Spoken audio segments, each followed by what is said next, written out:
Jenazah anak kepada pelakon Amizah Aznan iaitu Allahyarham Andre Mikael telah selamat dikebumikan pada pukul 10.40 pagi di tanah kuburan Yuka Perdana, Ampang Selangor pada Selasa.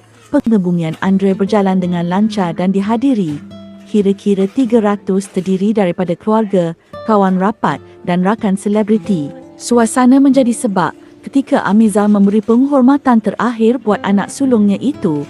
Antara rakan artis yang hadir termasuklah Didi Alias, Datin Sri Umi Aida, Datuk Faiz Fairuz, Fauziah Nawi dan ramai lagi. Terdahulu, Andre Mikael dimaklumkan telah mengembuskan nafas terakhir selepas hampir setahun bertarung melawan kanser paru-paru tahap 3. Allahyarham difahamkan telah mengembuskan nafas terakhir sekitar jam 10.30 malam. Berita sedih itu diumumkan sendiri oleh Amizah menerusi kemas kini di Instagram Story pada Isnin.